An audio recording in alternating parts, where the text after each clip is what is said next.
Good morning, eighth graders. Today is May 6th, 2020.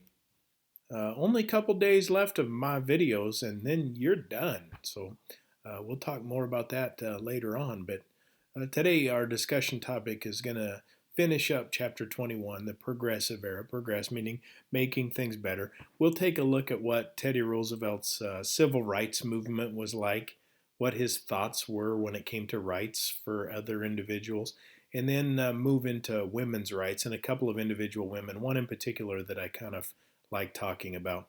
Make sure also you tune into one of the two Zooms on Thursday for a review for the test. Your test will be Thursday after you do your Zoom review. So if you don't want to do the Zoom, you're not going to get the review. The test will probably be much more difficult. If you do the review, test will probably be pretty easy. So you've got today. We'll finish up chapter 21, the progressive era. We'll take the test on Thursday. On Friday, I'll have some sort of an introductory video for you on World War I. On Monday and Tuesday, we'll study World War I together through videos and through our Zoom discussion on Monday next week. So test Thursday, short movie slash video on Friday. Monday, Tuesday, our regular meetings that we've been doing over YouTube.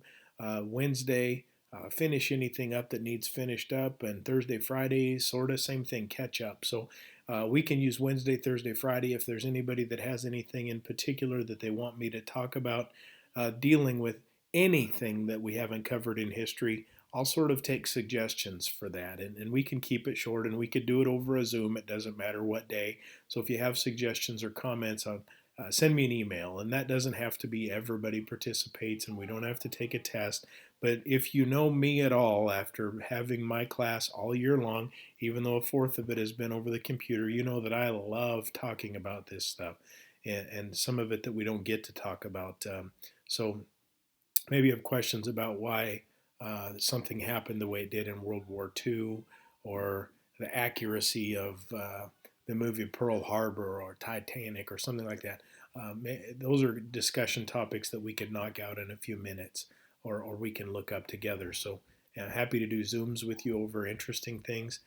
Stay in contact, stay in touch, go through stuff, and you'll find out too I'm a good resource when you're in high school if you need any help with anything. It gives me a challenge that I look forward to. So let's get started with today. So Teddy Roosevelt sort of had a civil rights dilemma. Dilemma meaning not really sure what he felt about things. For instance, letter A there, he did not believe in African American suffrage. So he didn't believe in giving blacks the right to vote because he did feel they were inferior. He thought inferior means that he believed that blacks were not as good as whites. Therefore, they shouldn't have the right to vote. He did nothing to help African Americans in the South. What Teddy Roosevelt did believe was that because whites were the superior race, it was their job, their moral duty or obligation to help blacks succeed. So he didn't do anything legally or as a president. The one thing he did do that was kind of frustrating to people who believed blacks should be maintained in segregation and that whites were superior in all ways. He did invite a famous black man, a famous African American man named Booker T. Washington, to dine with him at the White House. And that made a lot of people, today we would call them white supremacists, but even the average person was probably slightly prejudiced or racist at the time, did not believe that blacks had a spot in the White House.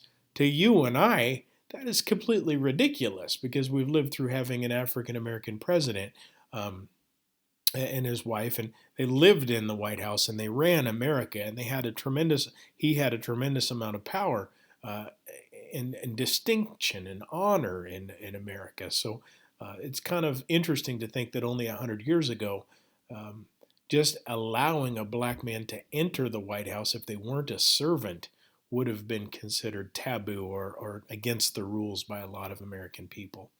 But so he didn't think they were equal, but he did believe if they were given the same opportunities, they could achieve the same as whites. And that's the argument that we see in America all the way up through even the 1960s when we keep schools, for instance, as just an example, schools segregated, meaning blacks have their own school, whites have their own school. Um, but they weren't ever equal. They were supposed to be separate but equal. That was the Plessy versus Ferguson court case. That was the argument that the Supreme Court settled, was that it was okay to have segregation as long as there was equality. The problem is there was never equality in that segregation. The black schools were never as good as the white schools. The black schools didn't get the newest textbooks or the best teachers or brand new iPad. Just kidding, they didn't have iPads. So those opportunities for equality really didn't exist very frequently. Therefore, African Americans for a long, long time are going to be seen as inferior because they don't have the same opportunities. When given opportunities, they show that they are the equal of all. All races are equal. Some better at things than other things. I'm better at most things than most people, but that's not a race thing. That's just because I'm amazing. No, I'm just kidding. I'm really not very good at very many things except talking a lot. And I'm trying to cut back on that. So why do you keep arguing with me? I'm just kidding again. Anyway, so Teddy Roosevelt had a little bit of a dilemma because he did believe in some equality, but he didn't believe they should have the right to vote because he didn't believe they were as good. So you can kind of get the idea from this slide. Roosevelt had mixed messages in his own mind.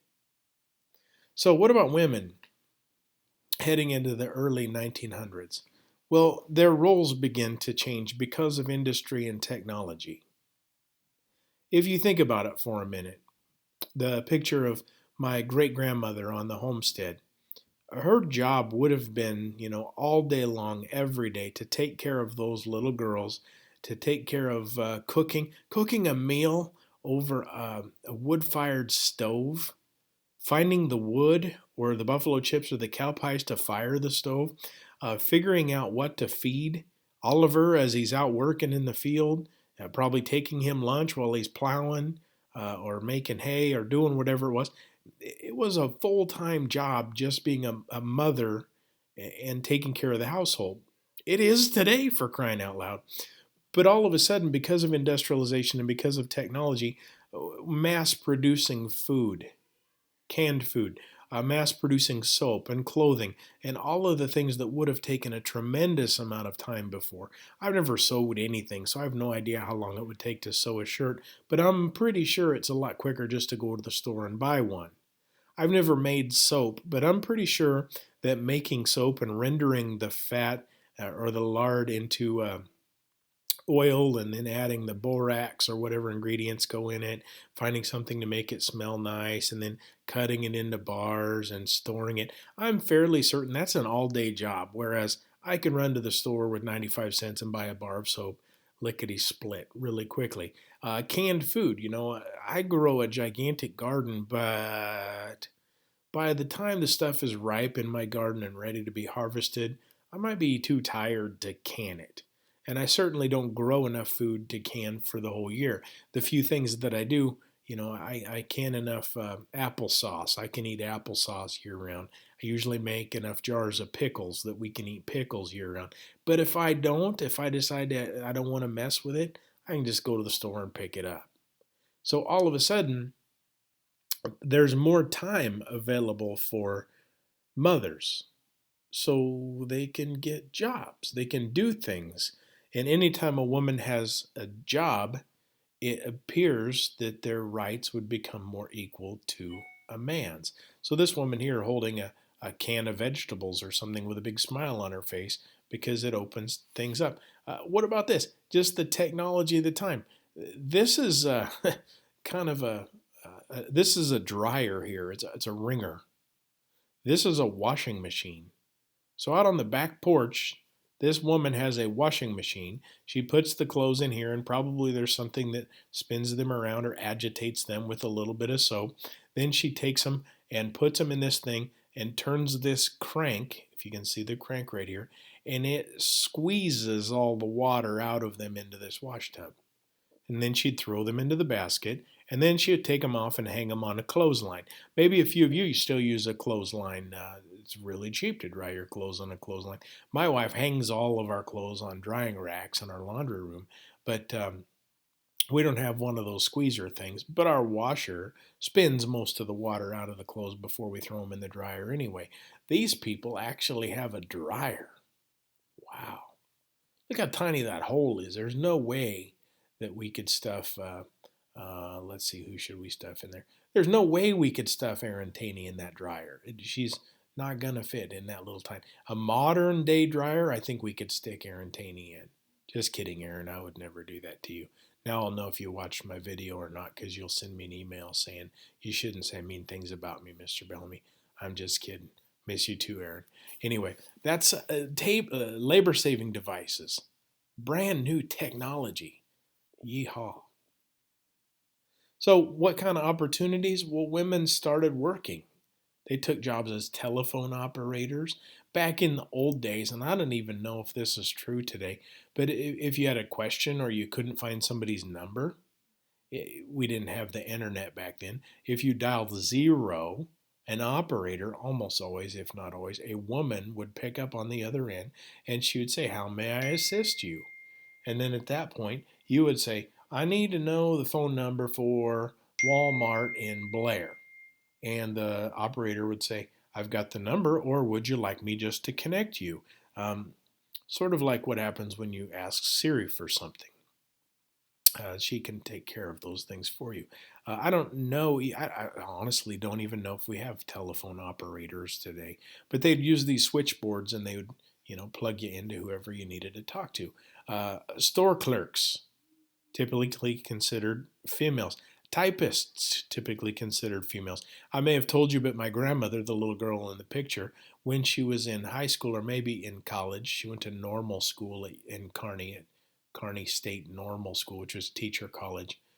When she finished high school, she got a special award from the Remington Typewriter Corporation for her ability to type 30 words per minute, which probably some of the slowest among you are way faster than 30 words per minute, but it's much easier to type on a computer than it is, an old school typewriter. So anyway, women did, however, or were, however, expected to quit their jobs when they got married. So young women would work until they got married. Then their job was to go home and raise the children, take care of the household for the man.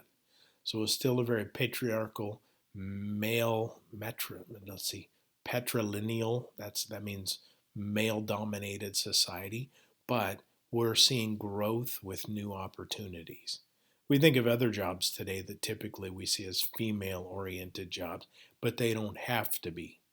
Nurses, secretaries, elementary school teachers, oftentimes female, and oftentimes lower paying jobs. Not always. Nurses, teachers, fairly good paying jobs. So we get here. Oh, look at that woman. I don't know if anybody wants to go on a date with her, but her name is Carrie Nation. Actually, her name, let's see, I'm trying to think. Nation was her second husband's name. She has kind of an interesting history. She was born to a fairly poor family, and her mother went nuts.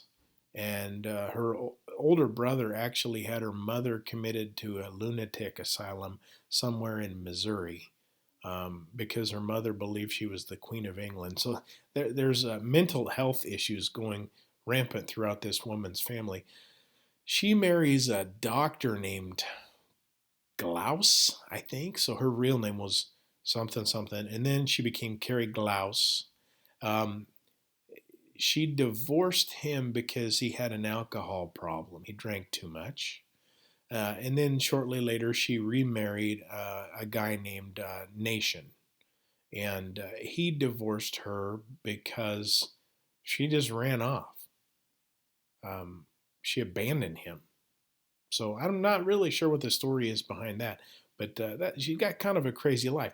Anyway, she started a group called the Women's Christian Temperance Movement while she was away from her husband and enrolled in a church while she ran a boarding house or a hotel somewhere in Missouri. And her purpose was to campaign for the prohibition or the ban of alcohol. Now, you see in the picture, she's holding an axe. This woman was either the dumbest or the bravest woman on the planet. She would go into bars and saloons with her axe, singing hymns and shouting Bible verses, and just chop everything to bits with her axe. So, bottles of alcohol, kegs of beer, and most of the time the men did nothing about it. And she would make her money to pay her fines when she'd be thrown in jail ultimately for doing this by doing speaking engagements. So Carrie Nation, and they would say, bars had slogans that would say, every nation is allowed except Carrie Nation. So that, they did not like this woman. But anyway, all of her promoting of prohibition or the ban of alcohol ends up with the 18th Amendment, and alcohol is prohibited. So the 18th Amendment will be repealed with the 21st Amendment because it was an experiment that lasted the better part of 15 or 20 years where alcohol was illegal in the United States, about 10 years probably. Alcohol was illegal in the United States. The only places that had access to alcohol during the 18th Amendment, during Prohibition, would have been speakeasies, which we would talk about if we went into the next chapter, or chapter 23 maybe, which were illegal alcohol, or churches. Churches could still get wine for communion. And women begin to unite for suffrage. Suffrage means the right to vote. Under the leadership of a woman named Susan B. Anthony, there was a coin minted with Susan B. Anthony's picture on one side. It was a dollar coin. Problem with the Susan B. Anthony dollar, it looked almost exactly like a quarter, so people didn't know the difference. They were spending dollars when they should have been spending quarters. Suffrage is the right to vote for women or anybody. So black suffrage, African American suffrage was the 15th Amendment. Female suffrage would come with the 19th Amendment in 1920.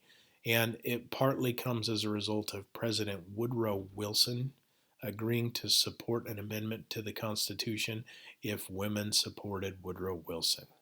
So the states ratified the 20th Amendment, giving women the right to vote in the 19th Amendment in 1920. So, ladies, it took a long time, and this year we'll be celebrating the 100th anniversary of the 19th Amendment, giving women equality, at least when it came to the polling place or to the voting booth. So, if you have any questions, send me an email. Happy to try to answer or respond to them. Tried to keep it a little short today. I never really know how long they last until I press record. But you guys have a great day. I look forward to getting together with you on Zooms on tomorrow, Thursday, so we can review for the test. It won't be a very long test, but it'll be worth quite a few points. And it'll be probably your last grade for fourth quarter until I kick you out and move you on to the ninth grade.